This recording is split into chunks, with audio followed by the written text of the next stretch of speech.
Well, hey guys, welcome back to another episode of Automotive Insight. Today we have a 2006 Nissan Xterra. This happens to be the two-wheel drive flavor. The customer has a whole host of concerns, but the ones that we're going to be dealing with today is he said that the car vibrates during acceleration. He said, really not just acceleration, but kind of under any load, there's a vibration. He also said that whenever you would shift from park to drive or from reverse to drive, that there is a clunking sound. What he didn't mention that I noticed when I was pulling it in is that there is a bit of a squeak, like a repetitive squeaking sound. All of those things are kind of textbook examples of, or textbook symptoms of bad U-joints. So let's take a look at those.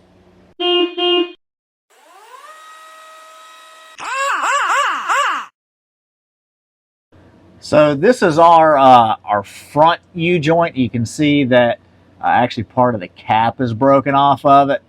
So I don't know if you'll be able to see. Yeah, there you go. There's a little bit of play in it side to side. So that's what the problem's going to be. The rears look fine, but I'd say that this is our problem. So let's get to doing that. This step is really kind of overkill, but I usually try to put the whole assembly back the way that it was. So you definitely want these two things to be where they were, but I kind of just stick it back on there where it's supposed to go. And we'll mark the front as well. And the reason that you do this is because the drive shaft is balanced. I honestly don't know how much of a difference it would make if you did it 180 out, but you know, why mess with success? So we'll start taking our drive shaft off. These are 17 nut and bolt. Helps to leave it in neutral so that you can do this.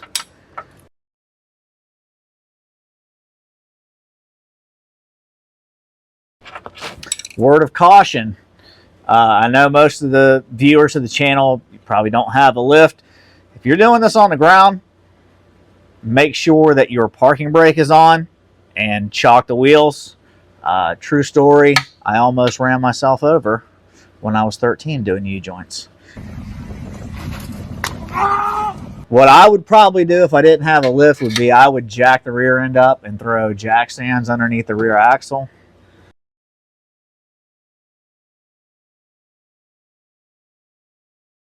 So go ahead and get our drive shaft off.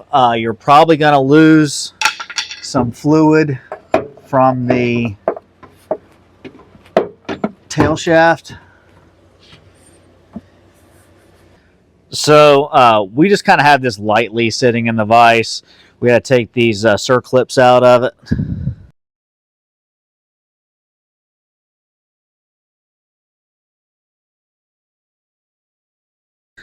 All right, so to get the U-joint out, there's several ways that you can do it. You can use a tool like this that's specifically designed for it. You can use a ball joint press, like the C-clamp style ball joint press, or you can just beat them out with hammers. Either way, it's not that big a deal. We're going to try to pull this out with this.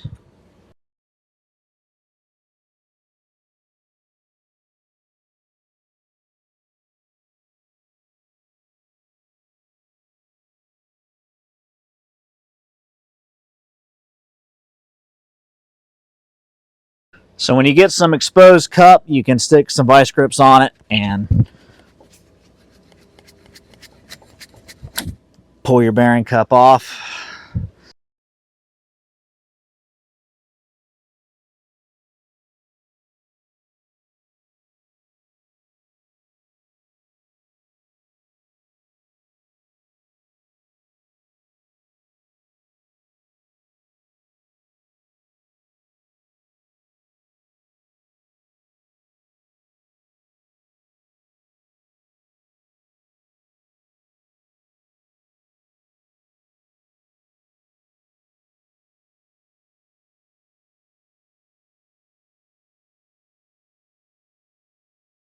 All right, so to go in with our new one, I like to lube up the the ends a little bit, and so you're just going to kind of carefully take your caps off. You want to keep those needles in place and kind of get it started here. And you will kind of get it seated down like that.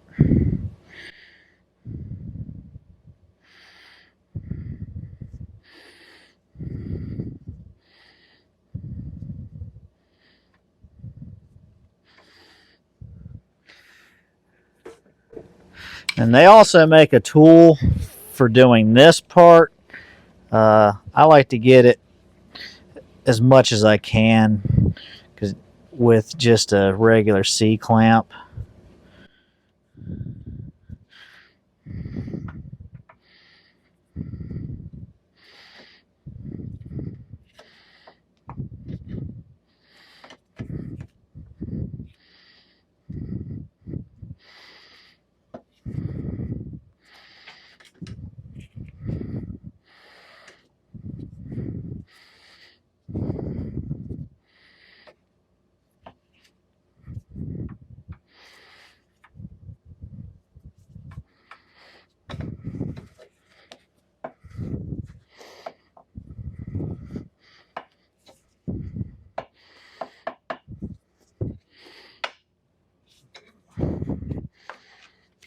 now I just have a socket that's a little bit smaller than the head of the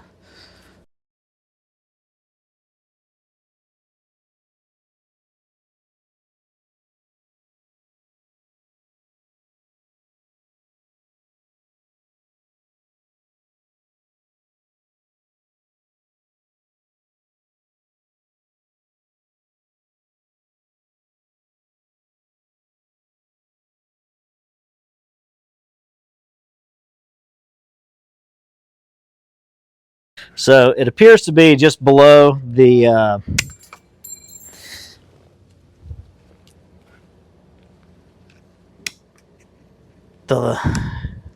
line, the ring landing. the ring landing.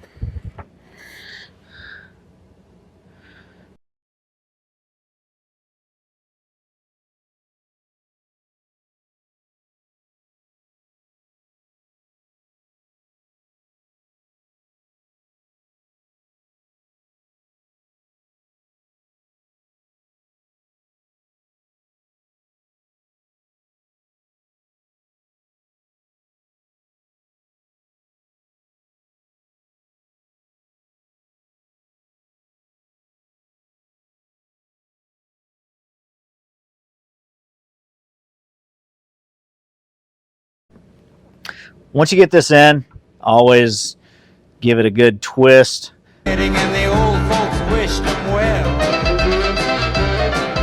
Because sometimes what will happen is a needle will fall, and then that'll prevent you from being able to squeeze it all together. I've had them break before. I've had them break the ends of the cap off. I've had them break the bearings before. So when you're putting this together, I like to, part of the reason I like using it by hand is because A, it's not that difficult to use it by hand, I mean to squeeze it in, but you can also be kind of feathering this thing back and forth, and you can kind of feel when you're in the center of all those bearings. But this feels nice and smooth, so let's do the other part. So we got our phasing marks here, and we'll just do the same thing on this one.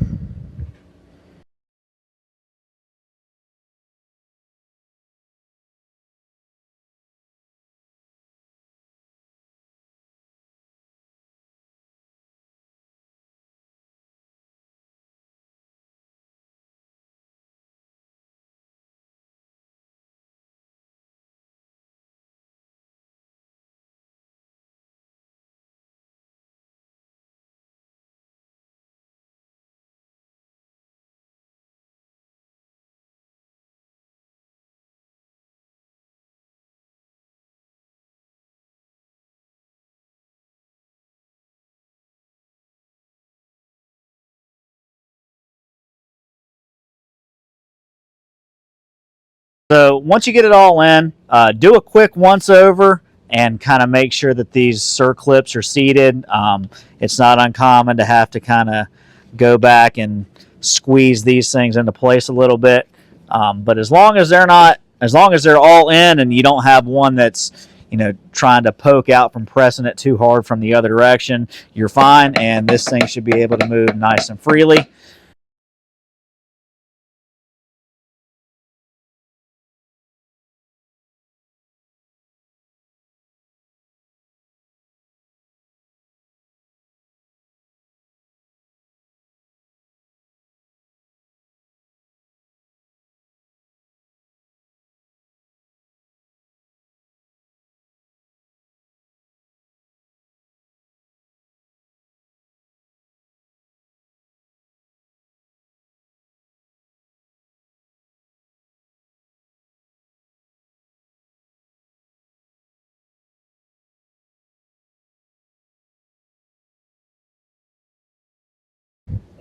Are you going to try to get every one of those off by hand first?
You ever heard those called pie clips?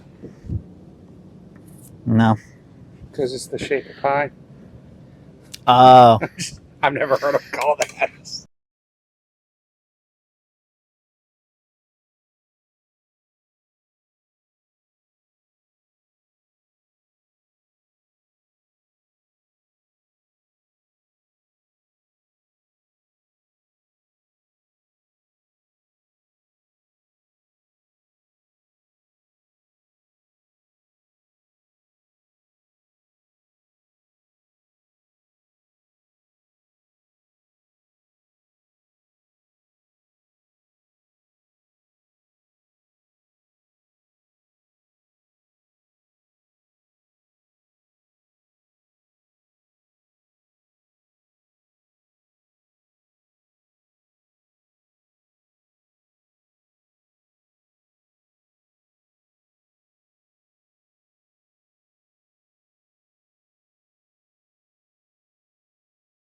So we spent a little bit of time trying to find torque specs for these. We just couldn't find them. But these are also not one of those bolts that I really care to torque. So good and tight's good enough. That's what we'll do.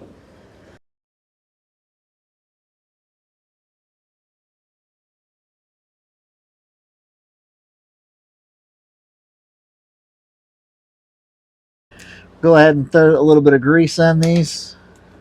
All right, so the last thing that we'll do is I'll go ahead and take off the, for whatever reason, Nissan uses a bolt to keep people from stealing the dipstick tube or something. It's a 10 mil. We'll go ahead and break it loose. And yes, I know this hose is leaking. Once it's up to operating temperature, we'll pull it out and check it.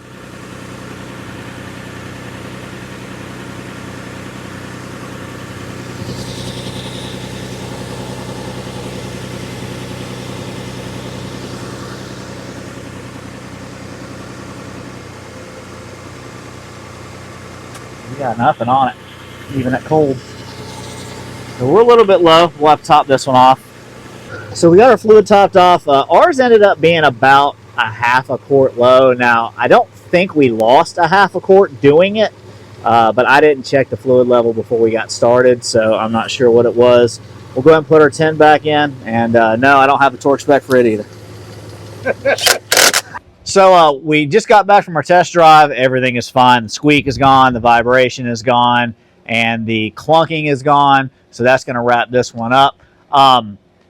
We debated showing you a couple of different ways of doing the U-joints. We used that tool. You can use a ball joint press. You can just beat on it with hammers and sockets and stuff. Ultimately, it's going to look like what we did, only in a different format. So you can do it however you want. So parts and labor breakdown, we put Spicer U-joints back in it. They called for, that was the original manufacturer for them. They were, I think, $45 a piece, so we were at like $90 in parts. Labor, I think it called for like 1.1 to do one of them, or like 1.3 to do both of them. Really, it's in your best interest to do both of them because you're going to have the thing out anyway, so you might as well do both of them.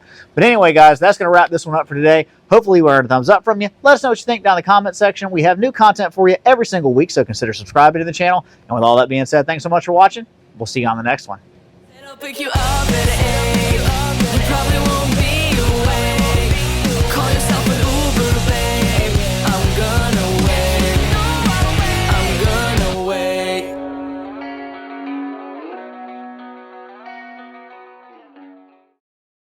I looked all over all data trying to find torque specs for these to appease the handful of whiners out there that say that we don't give torque specs. Try again. Take two. You know what the torque spec is? Tight.